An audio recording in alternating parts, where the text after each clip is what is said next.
نظریہ شعائف آپ ہی تو ہیں، میرے مرشد میرے آقا شعائف آپ ہی تو ہیں۔ بسم اللہ الرحمن الرحیم۔ ہمارے بھائی نے سوال کیا ہے مراقبے کے بارے میں کہ مراقبہ کسے کہتے ہیں، اور یہ مراقبہ علم روحانیت میں پڑھائی کے دوران، عملیات کے دوران اس کی کیا حیثیت ہے، کیا اہمیت ہے۔ ہم تھوڑی سی اس پہ روشنی ڈالتے ہیں۔ جو ہم نے اپنے بزرگوں سے سیکھا اور جو ہمارے بزرگوں نے ہمیں مراقبے کے بارے میں بتایا، وہ چیزیں میں آپ سے شیئر کرتا ہوں۔ ہمارے بزرگوں نے فرمایا کہ مراقبہ جو ہوتا ہے یہ بیسیکلی لفظ مراقب سے نکلا ہے، اور اس کے معنی ہیں نگہبانی کے، یعنی کہ انسان اپنے جو اس کے خیالات وسوسے جو اس کو دل میں آتے ہیں نا، یہ اس کو روکتا ہے، اس کی کوشش کرتا ہے۔ ٹھیک ہے، اچھا، مراقبے کا مقصد بیسیکلی یکسوئی حاصل کرنا ہوتا ہے۔ اب ہم یکسوئی کیسے حاصل کر سکتے ہیں، ہم اس کے بارے میں گفتگو کرتے ہیں۔ اصل میں دیکھیں، مراقبہ کرنے کے مختلف لوگوں نے مختلف طریقہ کار تعلیم کرے ہیں۔ میں وہ تجربہ آپ سے شیئر کرتا ہوں جو میرے بزرگوں نے مجھے تعلیم کیا تھا میرے ابتدائی دور میں۔ اب میاں حضور نے مجھے فرمایا کہ تم مراقبہ کیا کرو۔ اچھا، ہم مراقبہ کرتے، آنکھ بند کر کے بیٹھ جاتے، تو ہمارے دل میں سارے دن کا جو بھی معاملات ہوتے، جو ہم دیکھتے، وہی ہمارے دل میں خیالات آ رہے ہوتے، تو یکسوئی حاصل نہیں ہو رہی تھی۔ ایک دن ہم نے میاں صاحب سے کہا اپنے کہ میاں ہمیں یکسوئی حاصل نہیں ہوتی ہے، تو ہم کیا کرا کریں؟ تو آپ نے فرمایا کہ بیٹا اچھا ایک کام کرو، ایک پرچہ لو، اس پہ ایک نقطہ ڈال دو۔ آپ نے اس نقطے کو دیکھنا ہے اور اس کو اس حد تک دیکھنا ہے کہ آپ جتنا برداشت کر سکو، اور جب وہ نقطہ آپ کی نظر سے اوجھل ہو جائے نا، اس کے بعد پھر دوسرا اسٹیپ اسٹارٹ کرنا، اس سے تمہیں یکسوئی حاصل ہوگی۔ خیر، ہم نے میاں کا حکم تھا، ہم نے پرچہ لیا، اس میں ڈاٹس ڈالا اور اس پہ توجہ سے دیکھنا شروع کر دیا۔ اچھا، آپ کو بتانے کا مقصد یہ ہے کہ اگر جو لوگ ابتدائی دور کے اندر اپنے ہیں تو وہ یہ چیز عمل کریں، کیونکہ اس سے مجھے جو فائدہ ہوا نا، سب سے پہلی اور سب سے آخر بہترین کامیابی میری یہی تھی۔ تو اس کے بعد وہ نقطہ جب اوجھل ہو جائے، یہ ایک اسٹیپ آپ کا کمپلیٹ ہو گیا۔ اچھا، اس دوران آپ نے کوئی عمل نہیں کرنا، کچھ نہیں پڑھنا۔ میاں حضور نے سے مجھے فرمایا تھا کہ تم درود شریف پڑھنا، ٹھیک ہے، اور تصور اللہ کر کے نا، اور پھر اس کی طرف نگاہ جما دینا اپنی، اور کچھ نہیں پڑھنا۔ آپ نے بس کوشش یہ کرنا ہے کہ اس نقطے پہ اپنی یکسوئی قائم کرے۔ جب وہ نقطہ اوجھل ہو جائے، اس کے بعد اب دوسرا اسٹیج شروع ہوا تھا۔ اچھا، جو میرا دوسرا اسٹیج شروع ہوا تھا وہ یہ تھا، میاں حضور نے فرمایا تھا کہ اب تم ایک کمرے کے اندر اندھیرا کر کے ایک کینڈل جلا لو، موم بتی جلا لو۔ اچھا، جب موم بتی جلاؤ گے تو اس کی جو لو ہوگی نا، آپ نے اس لو کو دیکھنا ہے۔ جب آپ اس لو کو دیکھیں گے نا، تو پھر آپ نے اس لو کے اندر مشاہدہ کرنا ہے، وہ نہیں جو آپ کے اپنے اندر کے خیالات و وسوسے ہیں، آپ نے صرف اس کو دیکھنا ہے۔ اور جب اس کو دیکھیں گے تو اس کے اندر ہی آپ کو کچھ چیزیں نظر آنے شروع ہوں گی، کچھ چیزیں ظاہر ہونے شروع ہوں گی آپ کو۔ لیکن یہ پریکٹس کرنے کے بعد آیا کیا ہوتا ہے، تقریباً جب مجھے یہ پریکٹس کرتے کرتے 20 سے 25 دن گزرے تھے نا، تو اس کے بعد جو لا تھی نا، وہ بالکل بلیک ہونے شروع ہو گئی تھی۔ بلیک ہونے کے بعد جب یکسوئی حاصل ہوئی تھی نا، پھر جب آنکھ بند کر کے تھے نا، جب تصور اس طریقے سے کیا، جب میاں حضور کو بتایا کہ میاں جب وہ آگ لال ہوتی ہے، جو اس میں جب بلیک ڈاٹس نا کافی بڑھ گیا، تو میاں حضور نے فرمایا اب موم بتی بند کر دو، اب آنکھ بند کرو، اور آنکھ بند کر کے یہ تصور کرو کہ موم بتی جل رہی ہے۔ جو لو تم نے ابتدائی دور میں دیکھی تھی نا، تو اس لو پہ توجہ کرو۔ پھر ہم نے کیا کرا، وہ موم بتی بند کر دی تھی، پھر اس کے بعد ہم آنکھ بند کر کے بیٹھ گئے تھے، اور پھر ہم نے آنکھ بند کر کے صرف یہ تصور کیا تھا کہ موم بتی جل رہی ہے۔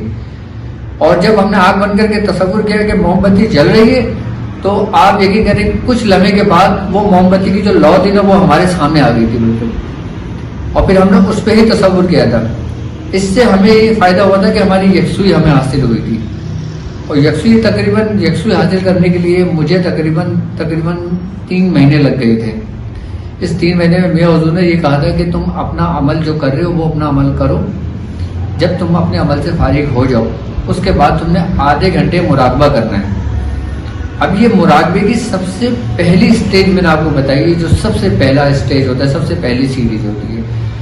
جب اس سے آپ کو یکسوئی حاصل ہو جائے گی نا، پھر آپ کوئی عمل کرتے ہیں، جب آپ بالکل توجہ کے ساتھ عمل کریں گے نا، تو اس عمل کے جو اسرار ہوتے ہیں نا، وہ پھر وہ انسان پہ کھلتے ہیں، پھر وہ معاملات انسان کے اوپر ظاہر ہوتے ہیں۔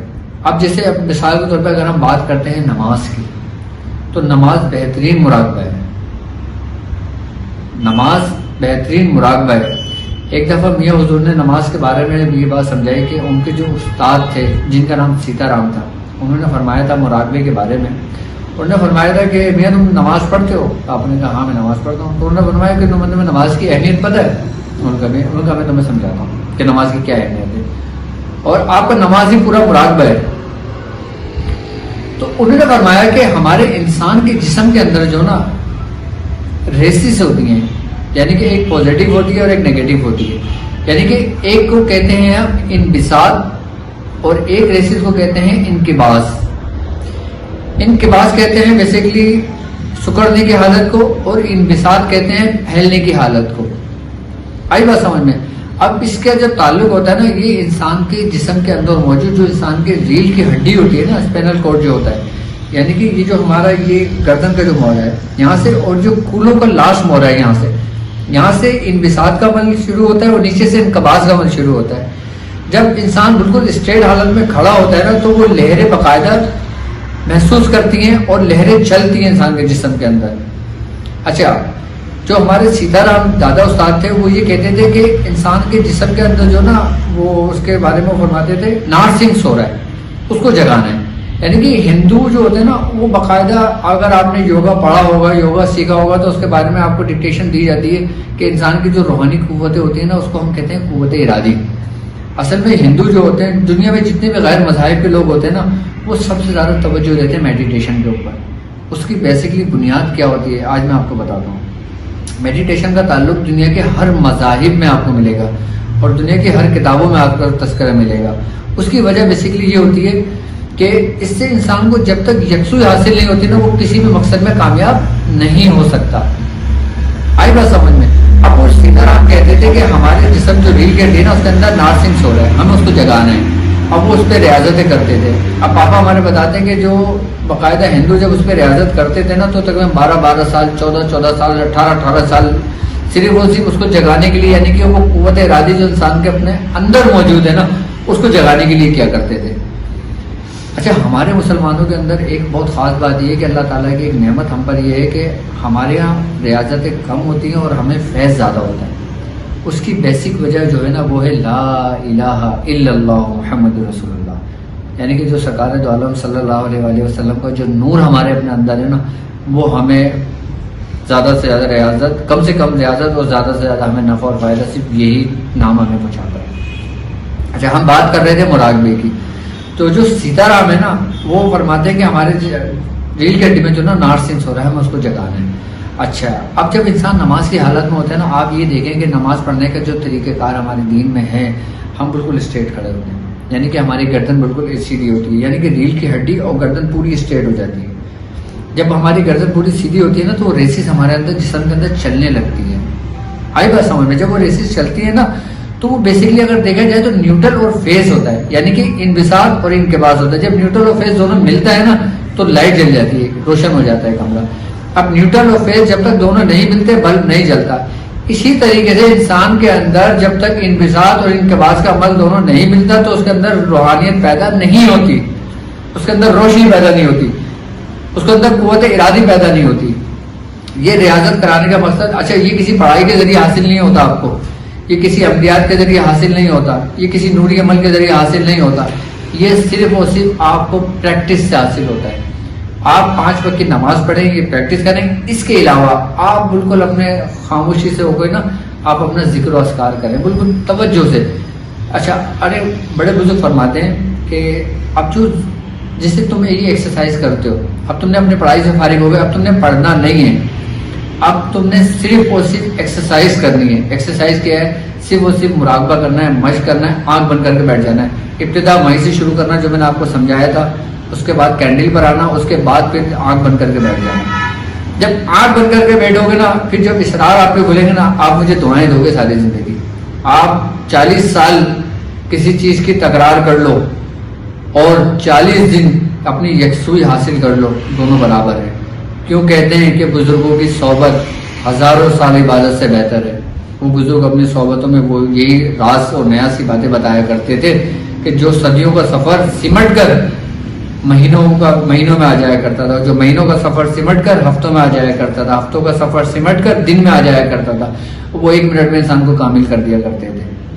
اب ہمارے بزرگ فرماتے ہیں کہ اگر تم یہ ایکسرسائز کرتے ہو تمہیں اس میں فکر ہونی چاہیے. آئی بات سمجھ؟ تمہیں فکر کس بات کی ہونی چاہیے کہ تم کر کیا رہو، تمہیں اس کی اہمیت معلوم ہونی چاہیے. بڑے بزرگ کہتے ہیں کہ اگر تم ساری زندگی اللہ اللہ اللہ اللہ اللہ کرتے رہو اور اللہ اللہ کرنے سے اللہ نہیں ملتا، یہ اولیاء اللہ ہے جو تمہیں اللہ سے ملا دیتے ہیں.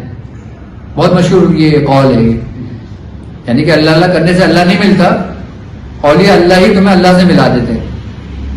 اب آپ یہ دیکھیں، بڑے بزرگ فرماتے ہیں ذکر بے فکر کتے کی بھونک ہے. یعنی کہ فکر کی بہت اہمیت ہے، اتنی ذکر کی نہیں ہے. یعنی کہ ذکر کے معاملات کے اندر اگر آپ میں فکر نہ ہونا تو ذکر آپ کے لیے بالکل بے معنی و بے سود ہو جاتا ہے. اس سے کوئی آپ کو فائدہ نہیں ہوتا، اس کو صرف ثواب ملتا ہے آپ کو.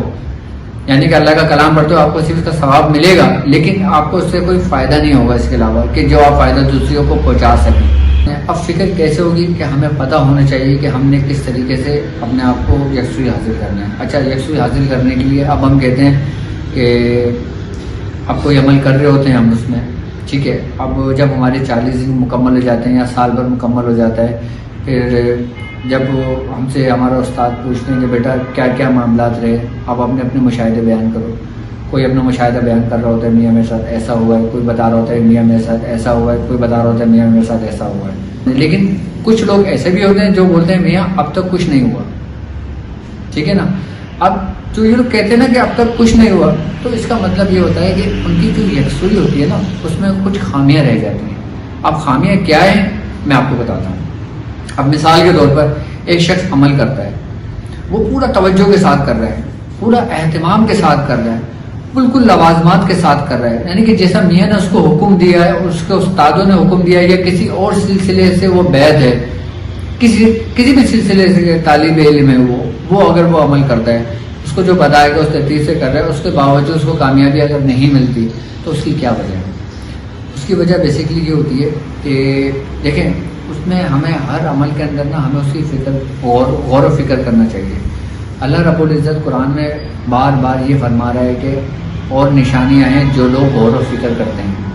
اور وہ نشانیاں کیا ہیں؟ وہ انہی لوگوں کے لیے ہیں جو وہ غور و فکر کرتے ہیں، جو وہ کام کر رہے ہیں، جو وہ پڑھ رہے ہیں. اب ہم پڑھائی کر رہے ہیں اور سارا ہمارا ذہن اپنے کاروبار کی جانب ہو، یا سارا ذہن ہمارا اس جانب ہو کہ ہم فلاں چیز کو حاصل کر رہے ہیں تو وہ آئے گا تو کس صورت میں آئے گا، یا وہ ہمیں نقصان پہنچا جائے گا، یا وہ ایسی صورت میں آئے گا، یا وہ یہ کرے گا. تو ہمیں اس میں بالکل بھی نہیں کرنی چاہیے. ہمیں صرف وہ کام کرنا ہے جو ہمیں میاں حضور نے تعلیم فرمایا ہے.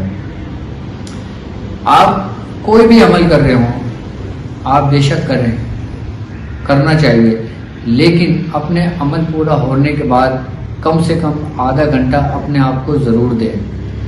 اور اس لیے نہیں، صرف اس لیے ہم دیں کہ آپ جو نا اپنے آپ کی یکسوئی حاصل کریں، یعنی کہ مراقبہ حاصل کریں. ابھی میں نے آپ کو پہلا اسٹیج بتایا ہے.